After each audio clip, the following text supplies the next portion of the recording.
Physics की class में आज हम यहाँ पर डिस्कस करेंगे सेलों का संयोजन यानी कि कॉम्बिनेशन ऑफ सेल। तो इस क्लास में हम लोग देखेंगे यहाँ पर कि जो सेलों का संयोजन है वो किस प्रकार से किया जाता है और ये कितने प्रकार का होता है और एक एक के बारे में डिटेल से। और ये आपका बोर्ड एग्जाम के लिए बहुत ही ज़्यादा इम्पोर्टेंट क्वेश्चन है, यहाँ से क्वेश्चन पूछा भी जाता है। तो देखो यहाँ पर हमने लिखा है कि प्रतिरोधों की तरह विद्युत परिपथ के लिए हमें सेलों को भी जोड़ना पड़ता है। यानी कि आपने प्रतिरोधों का संयोजन पढ़ा है, क्रम, समांतर क्रम और मिश्रित वाला पढ़ा होगा। तो प्रतिरोधों की तरह विद्युत परिपथ के लिए हमें सेलों को भी जोड़ना पड़ता है और सेलों का संयोजन तीन प्रकार से होता है। पहला है आपका सेलों का श्रेणी क्रम संयोजन, दूसरा है आपका सेलों का समांतर क्रम संयोजन और तीसरा है आपका सेलों का मिश्रित क्रम संयोजन। तो इन तीनों के बारे में हम एक एक करके डिस्कस करेंगे और आज की क्लास में हम लोग यहाँ पर समझेंगे कि सेलों का श्रेणी क्रम संयोजन क्या होता है। ठीक है, इसके बारे में अच्छे से समझेंगे और इसका फार्मूला डिराइव करेंगे और अगली क्लास में देखेंगे कि सेलों का समांतर क्रम संयोजन क्या होता है। ठीक है, तो आपको समझ में आ गया होगा कि आज की क्लास में हम लोग देखेंगे सेलों का श्रेणी क्रम संयोजन। ठीक है, अब देखो इस बारे में हम लोग बहुत अच्छे से समझेंगे कि सेलों का श्रेणी क्रम संयोजन क्या होता है। देखिएगा यहाँ पर हमारा हेडिंग भी यही है कि सेलों का श्रेणी क्रम संयोजन। तो इसको डायग्राम से समझिए आप। देखो यहाँ पर हमने डायग्राम बनाया है प्रॉपर, जो भी आपको लिखना है सारे नोट्स यहाँ पर प्रोवाइड हैं। ठीक है, देखो यहाँ पर ये जो आपका E1 दिख रहा है, E1 ये विद्युत वाहक बल है और R1 होता है आंतरिक प्रतिरोध और ये जो R लगा है इसको बाह्य प्रतिरोध बोलते हैं। ठीक है, और ये की है और ये धारा I बह रही है। तो हमें पहले डायग्राम के बारे में बेसिक नॉलेज होनी चाहिए। अब देखो श्रेणी क्रम संयोजन में जोड़ते कैसे हैं। यहाँ देखो ये पहला सेल है और इस पहले सेल का विद्युत वाहक बल है E1, ये दूसरा सेल है, इसका विद्युत वाहक बल है E2 और यहाँ पर देखो हमने डॉटेड से दिखाया है और ये En है यानी कि N सेल तक है, यानी कि यहाँ पर और भी बहुत से सेल होंगे तो इसको हमने En से डिनोट किया है। ऐसे ही इसके साथ E1 के साथ जो आंतरिक प्रतिरोध है R1 और ये भी ध्यान रखना कि जो आंतरिक प्रतिरोध होता है इसको हमेशा माइनस वाले टर्मिनल के साथ लगाते हैं। देखो सब माइनस के साथ लगे हुए हैं। तो यहाँ पर श्रेणी क्रम संयोजन में जोड़ते कैसे हैं, तो देखो यहाँ पर हमने लिखा भी यही है कि सेलों के श्रेणी क्रम संयोजन में पहले सेल का ऋण टर्मिनल, यानी कि या तो आप इसको ऋणात्मक टर्मिनल भी बोल सकते हो, दूसरे सेल के टर्मिनल से, यानी कि पहले सेल का, पहला सेल ये हो गया, इसका ऋणात्मक टर्मिनल कौन सा होगा, ये वाला है, दूसरे सेल के धनात्मक टर्मिनल से जोड़ते हैं। देखो पहले सेल का ऋणात्मक और दूसरे के धनात्मक से जोड़ते हैं। ऐसे ही दूसरे सेल का ऋणात्मक तीसरे के धनात्मक से जोड़ते हैं। ठीक है, तो ये प्रोसेस आपको ऐसे ही रिपीट करना है कि पहले सेल का ऋणात्मक सिरा दूसरे सेल के धनात्मक सिरे से जोड़ते हैं। इसी प्रकार दूसरे सेल का ऋणात्मक सिरा तीसरा सेल यहाँ कहीं बीच में होगा, तीसरे सेल के धनात्मक के साथ जोड़ते हैं। ठीक है, तो इस प्रकार का जो संयोजन होता है वो श्रेणी क्रम संयोजन होता है। समझ में आ गया होगा, पहले सेल का ऋणात्मक सिरा दूसरे सेल के धनात्मक के साथ जुड़ा होगा, ऐसे दूसरे सेल का ऋणात्मक सिरा तीसरे सेल के धनात्मक सिरे के साथ जुड़ा होगा। तो ऐसे संयोजन को आप बोलेंगे श्रेणी क्रम संयोजन। यही यहाँ पर लिखा हुआ है कि सेलों के श्रेणी क्रम संयोजन में पहले सेल का ऋण टर्मिनल दूसरे सेल के धन टर्मिनल से और दूसरे सेल का ऋण टर्मिनल तीसरे सेल के धन टर्मिनल से तथा इसी प्रकार अन्य सेलों को भी जोड़ा जाता है। तो थ्योरी में आपको इतना ही लिखना है, ठीक है। ये डायग्राम बनाएंगे। उसके बाद देखिएगा यहाँ पर लिखा है हमने परिपथ में कुल धारा। अब परिपथ में कुल धारा का फार्मूला क्या होगा, I equal to E upon में R प्लस R।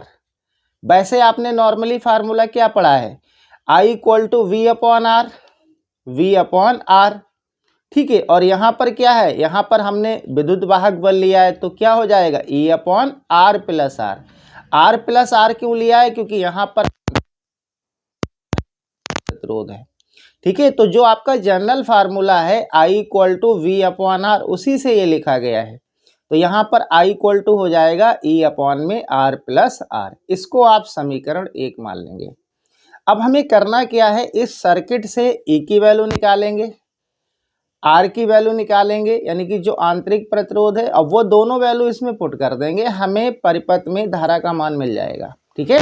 तो पहले आप जो कुल धारा का सूत्र है वो लिखेंगे, इसको आप समीकरण 1 मान लेंगे, ठीक है। इसके बाद कह रहा है परिपथ का कुल विद्युत वाहक बल। अब कुल विद्युत वाहक बल देखिएगा, पहला विद्युत वाहक बल क्या है, E1 है, दूसरा E2 है, ऐसे यहाँ भी लगा होगा E3 होगा, E4 होगा, और डॉटेड कहाँ तक है, En है। तो यहाँ से जब हम कुल विद्युत वाहक बल निकालेंगे तो E इक्वल टू क्या हो जाएगा, E1 plus E2 plus E3 plus dotted plus En। N क्या रिप्रेजेंट कर रहा है, यहाँ पर विद्युत वाहक बल कितने हैं, N टर्म्स तक हैं। तो इनको जब आप जोड़ेंगे तो क्या लिखेंगे, E इक्वल टू NE लिखेंगे। N क्या रिप्रेजेंट करेगा, नंबर ऑफ सेल, कितने सेल लगे हुए हैं, ठीक है, समझ में आ गया होगा। तो इस इक्वेशन को हम लिख सकते हैं E इक्वल टू NE। ये आपका बन जाएगा इक्वेशन नंबर 2। ऐसे ही हम क्या करेंगे, इस परिपथ में कुल आंतरिक प्रतिरोध निकालेंगे। तो देखो कुल आंतरिक प्रतिरोध निकालने के लिए क्या करेंगे आप, R equal to R1 plus R2 plus R3 और प्लस डॉटेड प्लस RN, ठीक है। तो क्योंकि ये श्रेणी क्रम में लगे हुए हैं तो इनको हमें जोड़ना है, R equal to R1 plus R2 plus R3 plus dotted plus RN, ठीक है। तो जैसे यहाँ पर इनका सम किया था वैसे ये हो जाएगा, क्योंकि N रिप्रेजेंट कर रहा है नंबर ऑफ जो आपके आंतरिक प्रतिरोध है, इंटरनल रेजिस्टेंस। तो R इक्वल टू क्या हो जाएगा, NR हो जाएगा। इसको आप थर्ड इक्वेशन मान लेंगे। अब आपको करना क्या है, समीकरण 2 और 3 के जो मान हैं ये आपको समीकरण 1 में लगाना है। देखो कैसे लगाएंगे, यहाँ से देखिएगा, यहाँ हमने लिखा भी है कि समीकरण 2 व 3 के मान समीकरण 1 में लगाने पर।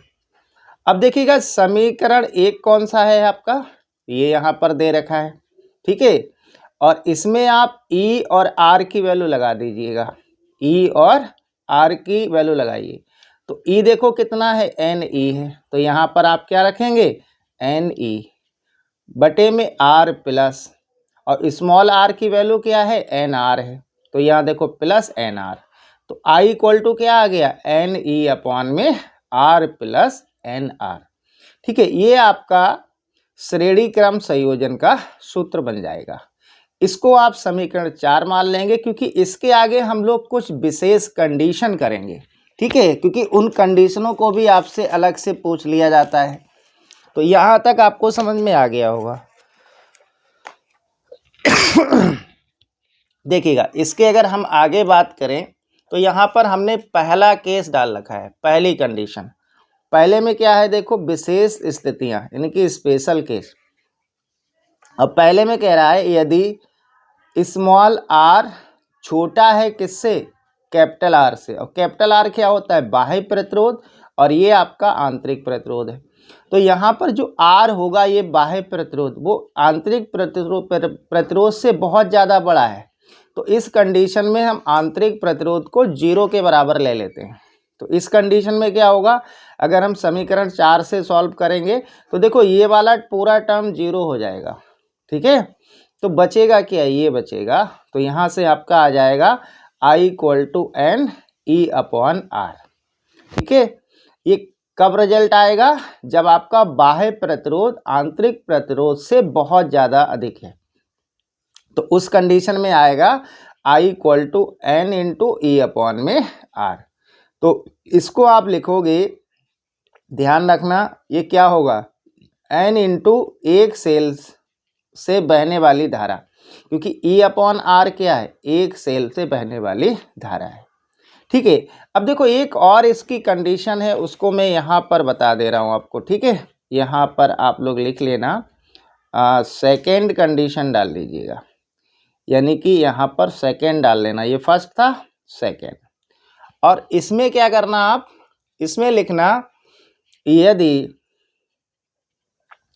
यदि आंतरिक प्रतिरोध स्मॉल r किससे बड़ा है, बाह्य प्रतिरोध से।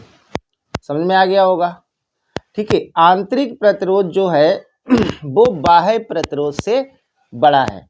इस कंडीशन में क्या होगा, R जो बाह्य प्रतिरोध है इसको आप लगभग 0 के इक्वल मान लेना, फिर आप वही लिखना समीकरण 4 से, समीकरण 4 से। अब देखो समीकरण 4 क्या है, देखिएगा यहाँ पर, तो यहाँ पर हमने R को 0 लिया है। ठीक, तो बचेगा क्या, I equal to N E upon में एन आर। तो यहाँ से धारा आ जाएगी आपके पास I equal to N E और बटे में एन आर, एन से एन कट जाएगा। ठीक है, एन से एन क्या होगा, कैंसिल हो जाएगा, तो यहाँ से I निकल के आएगा E अपॉन में आर। समझ में आ गया होगा? तो देखो E अपॉन में आर ये क्या है, ये एक सेल से बहने वाली धारा है, तो यहाँ लिख लेना आप, समझ में ध्यान रहेगा, ये क्या है, एक सेल में बहने वाली धारा, बहने वाली धारा। ठीक है, तो ये आपका जो श्रेणी क्रम संयोजन वाला जो टर्म्स था वो आपका कंप्लीट हो गया है। ठीक है, इसको आप अच्छे से कर लेना, ये बोर्ड एग्ज़ाम में बहुत ज़्यादा पूछा जाता है। और नेक्स्ट क्लास जो आएगी आपके लिए, उसमें हम लोग सेलों का समांतर क्रम संयोजन के बारे में डिस्कस करेंगे। ठीक है, तो क्लास कैसा लगा ये आप कमेंट करके ज़रूर बताएं।